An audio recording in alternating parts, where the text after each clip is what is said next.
We haven't even drafted him yet, and people already got us trading him to another team. I don't ever slow up, no I don't take I got no love for the fakeness. If you wanna play tough and wanna hate this, I'll always show up and make a statement. What is up, San Antonio Spurs fans? Welcome to TSR Sports. Hope you're having a great weekend. And more I'm seeing websites suggest that the Spurs will trade the number one pick or draft Wemby and trade. I mean, you can already see in the title here, it says building a ridiculous four-team trade. And I don't really plan on covering too many of these videos. So this might be the last one. But I just wanted to get it all out in one video. The San Antonio Spurs are not trading the first overall pick. No freaking way in hey, they are going to do that. And no way they're going to draft Victor Wembanyama and then trade him somewhere else. That would be the stupidest thing the Spurs have ever done in the history of their franchise. And they would lose half the fan base, if not more, if they did that. That being said, we're going to entertain this nonsense this morning, a four-team trade that would involve trading Victor. While I'm doing so, drop a comment down below. I don't know what this is. This the stupidest thing you've ever seen? Why don't we go with that? Hit that thumbs up if you like, support the channel, and subscribe for plenty more San Antonio Spurs content. Anyway, let's get into this. Hey, what's up, Vic? Looking good.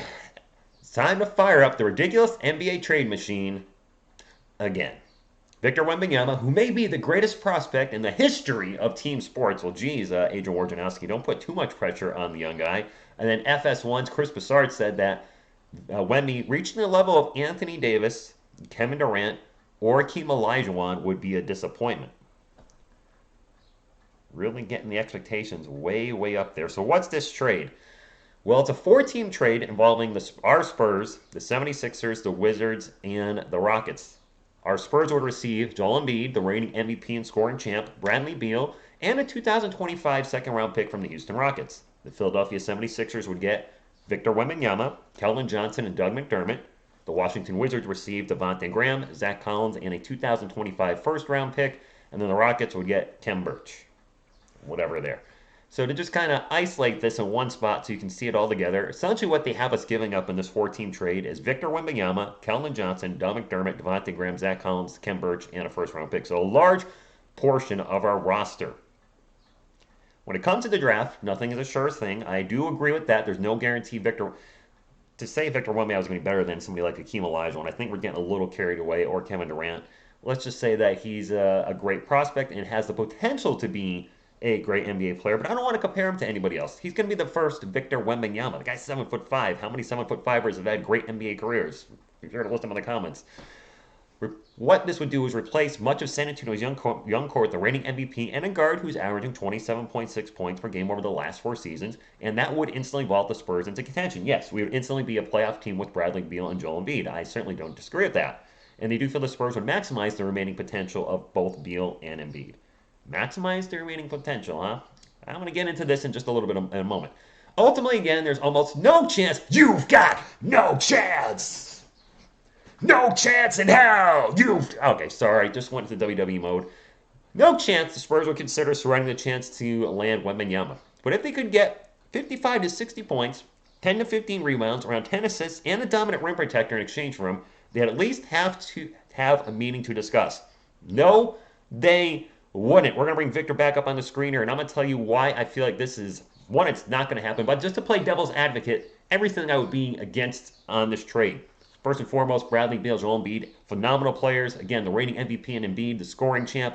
But for me, the negatives would so much outweigh the positives. Even though we don't know what's going to happen with him, could be an injury bust, we don't know. Could be one of the greatest of all time. We have no idea. Starting off with Joel Embiid, talking about injuries, he does have an injury history. He has missed hundreds of NBA games actually his whole career. I didn't say the last few seasons, that's impossible. But he's missed hundreds of NBA games his whole career. His last two playoff runs, the last 2 years, have not been the best. His statistics have been below his regular season stats, and his shooting percentage is down. I know he had a bit of an injury this year, but when you have a player, the reigning MVP, you want to match what he does in the regular season or exceed it. Not regress. So he's been having a tough time in the playoffs of late. He'll be 29 next year, and he brings a massive contract. That's one thing they didn't mention in this article. He has a huge contract, and so does Bradley Beal. Embiid is set to make over the next 4 years, Spurs fans, $47 million, $50 million, $54 million, $58 million. That's a lot of money in one player. Yes, one of the best in the NBA, reigning MVP, but one guy can't win you a title. We've seen that with Michael Jordan at the start of his career. LeBron carried the Cavs to the playoffs but couldn't get a title. LeBron started winning once he got help. Jordan started winning when he got help. Players you need to have a roster. Yeah, you can have two great players on the floor, but if you got me out there playing point guard or shooting guard, we're doomed. We're doomed.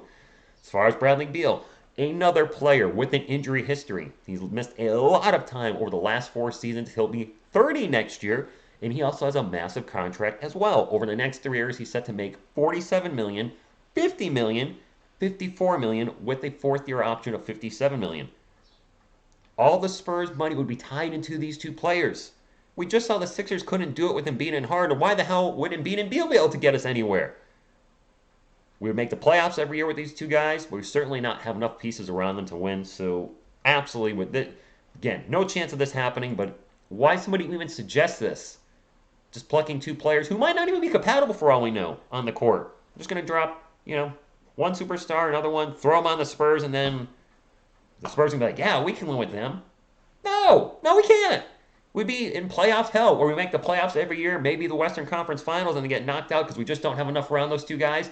And then in 5 years or 4 years, when these guys leave the team because we can't afford to keep them anymore, we're hitting the reset button again. This is the stupidest trade I think I may have ever seen since I started this channel. Bleacher Report is the source of this article. However, they did not write this. I saw this from another website, so now it seems like other websites are picking on this like, ooh, maybe this could happen. No, it won't. That being said, we've been gaining a lot of subscribers lately over the last week. I want to thank all the new San Antonio Spurs fans that have joined this channel. It's going to be a fun year. If you're new to the channel and not sure what I do here, I do news updates like this, some NBA shorts, UFC shorts, and we'll definitely, a big part of this channel also is live streaming the play-by-plays for the San Antonio Spurs. It's the off-season right now, but we got the NBA Summer League coming up. We got the preseason. And then this is going to be one wild ride in the regular season. And I can't wait to have that ride with you. This is a wonderful Spurs community that I'm so happy to be a part of. And I hope you're having a great weekend and enjoy the rest of your Sunday. Until next time, and as always, go Spurs, go!